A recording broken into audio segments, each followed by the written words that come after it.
वर्ष के विद्यार्थियों के लिए आज हम आधुनिक काल के प्रयोगवाद के विषय में पढ़ेंगे। यूँ तो प्रयोग प्रत्येक युग में होते आए हैं, किंतु प्रयोगवाद नाम उन कविताओं के लिए रूढ़ हो गया है जो कुछ नए संवेदनाओं तथा उन्हें प्रेषित करने वाले शिल्पगत चमत्कारों को लेकर शुरू में तार सप्तक के माध्यम से सन 1943 में प्रकाशन जगत में आई और जो प्रगतिशील कविताओं के साथ विकसित होती गई तथा जिनका पर्यवसान नई कविताओं में हो गया।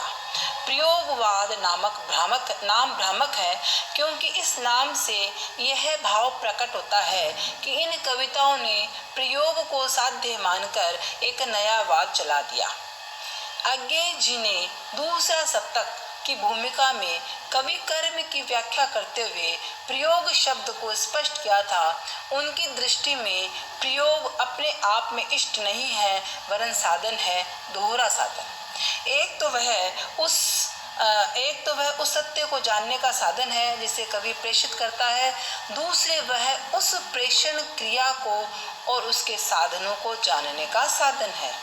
अतः प्रयोगवादी कविता रासोन्मुख मध्यम वर्गीय समाज के जीवन का चित्र है। प्रयोगवादी कवि ने जिस नए सत्य के शोध और प्रेषण के माध्यम की खोज की घोषणा की है, वह सत्य इसी मध्य वर्गीय समाज के व्यक्ति का सत्य था। प्रयोगवादी कवि इसलिए व्यापक जन जीवन के अंकन के फेर में न पड़कर अपने जिए हुए जीवन के ही विभिन्न दर्दों को अंकित करना पसंद करता है। पहला बिंदु इसमें अहमनिष्ठ व्यक्तिवाद।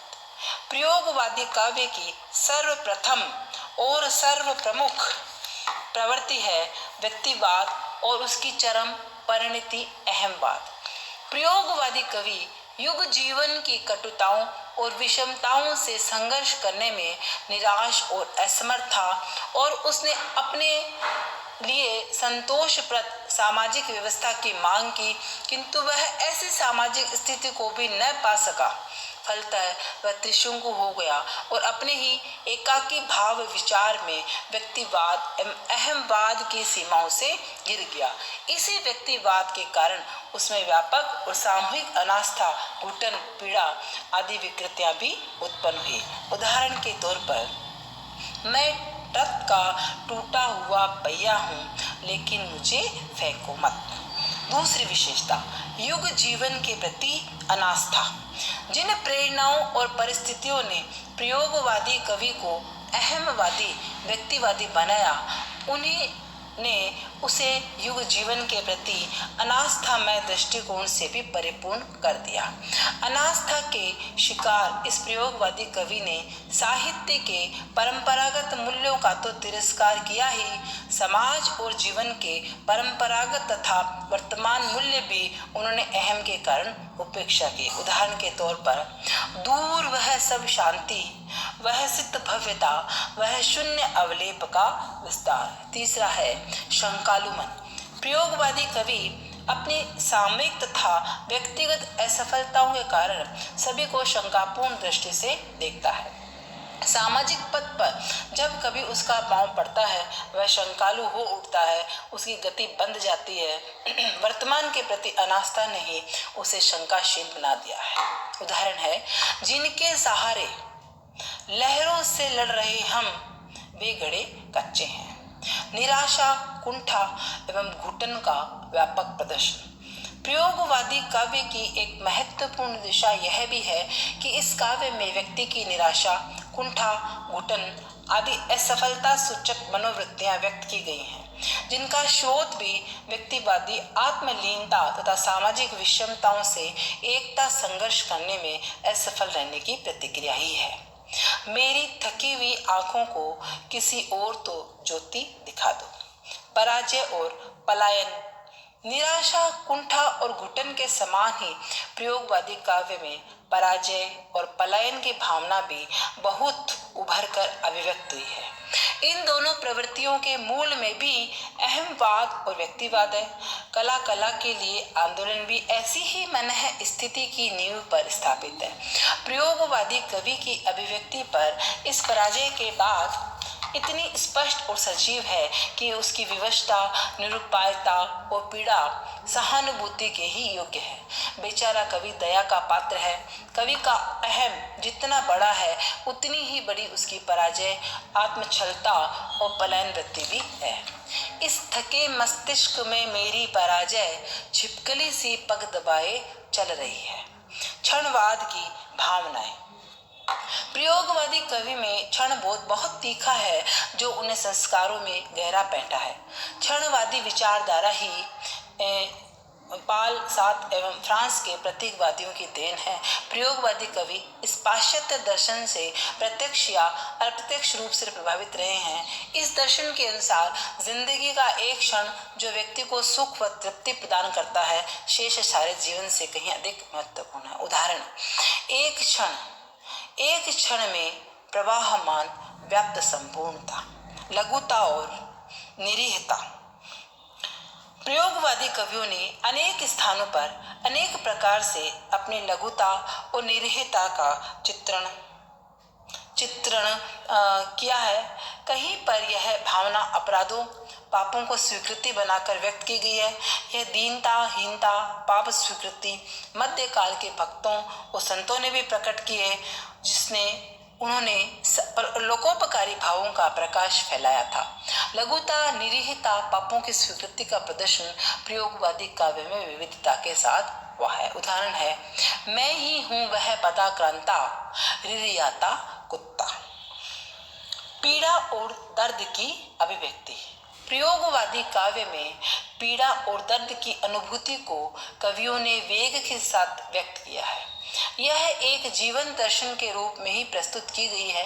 प्रयोगवादी कवियों के काव्य में पीड़ा और दर्द का स्वरूप व्यापक नहीं हो पाया। यह केवल प्यार की पीड़ा या प्यार का दर्द बनकर रह गई। उदाहरण है, तुझे होगा जो पीड़ा बोध, वही तेरे पथ क्षण का शोध। नग्न यथार्थ। प्रयोगवादियों का फ्रायड तथा पश्चिम के प्रकृतवाद द्वारा अस्तित्ववादियों का प्रभाव किसी न किसी रूप में रहा है। अतः वे अपनी कविताओं में जिस यथार्थ का चित्रण करते हैं वह नग्न यथार्थ की सीमा तक पहुंच गया है। प्रकृतिवादी और अस्तित्ववादी विचारकों ने जिस उच्छृंखलता का समर्थन किया था, उसका विरोध उन्हीं के देशवासियों ने किया और वह आंदोलन अधिक समय तक नहीं टिक सका। उदाहरण है, मुझे तो वासना का विष हमेशा बन गया मृत, बशर्ते वासना भी हो तुम्हारे रूप से आबाद। अति बौद्धिकता। प्रयोगवादी कविता में बौद्धिक आयाम अधिक है। कविता को मस्तिष्क से पच कर बनाया गया है। धर्मवीर भारती का कथन है, प्रयोगवादी कविता में भावना है, किंतु हर भावना के सामने प्रश्न चिन्ह लगा हुआ है। इसी प्रश्न चिन्ह को आप बौद्धिकता कह सकते हैं। सांस्कृतिक ढांचा चरमरा उठा है और यह प्रश्न चिन्ह उसी की ध्वनि मात्र है। उदाहरण है, तीव्र गति, अति दूर तारा, वह हमारा शून्य के विस्तार नीले में चला है। उपमानों की नवीनता। प्रयोगवादी काव्य में पुराने परंपरागत उपमानों का त्याग कर उनके स्थान पर समसामयिक जीवन से नए उपमान ग्रहण किए गए हैं। इस नए अनुसंधान से प्रयोगवादी काव्य की भाषा भी सजीव और कलात्मक हो गई है। इस नए के आग्रह में कई स्थानों पर ये कवि औचित्य का भी उल्लंघन कर देते हैं। उदाहरण है, प्यार का बल्ब फ्यूज हो गया। अगला बिंदु है विषय वैविध्य। प्रयोगवादी कवि अपनी कविता के लिए सामग्री किसी विदेश से संग्रह न करके समस्त विश्व से ग्रहण करता है। वह स्थूलतम और सूक्ष्मतम पदार्थ को काव्य का विषय बनाकर उसे व्यापकता प्रदान करता है। संसार की प्रत्येक वस्तु उनके काव्य में प्रतिष्ठित होने योग्य है। छंद और भाषा। प्रयोगवादी कवि ने छंद और भाषा के क्षेत्र में भी अभिनव प्रयोग किए हैं। छंद के बंधन को स्वीकार न करते उन्होंने मुक्त छंद, गद्यवत प्रवाह इन कवियों का प्रयोग है।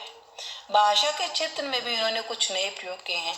अपनी बौद्धिक और जटिल अनुभूतियों को संप्रेषण करने के लिए उन्होंने भाषा के परंपरागत स्वरूप को तोड़ा और नए प्रयोग भी किए। दुरूहता प्रयोगवादी कवियों का मुख्य काव्य बहुत जटिल और दुरूह है।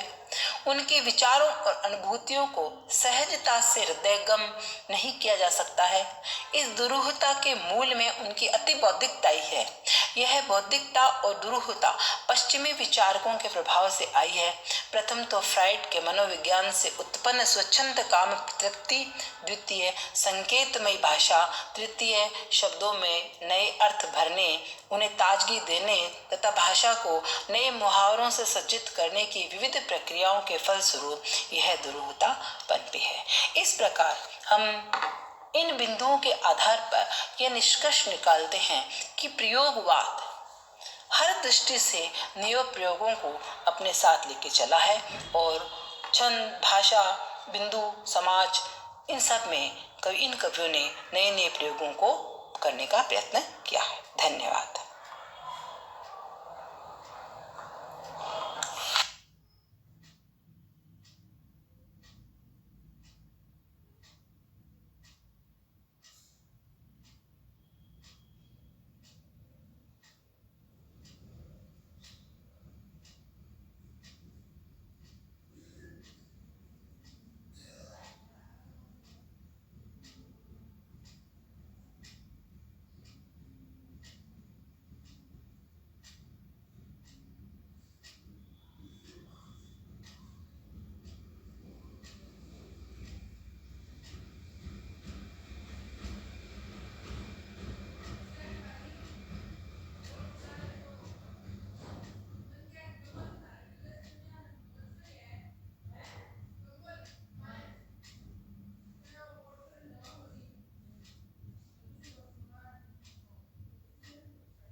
कर दे।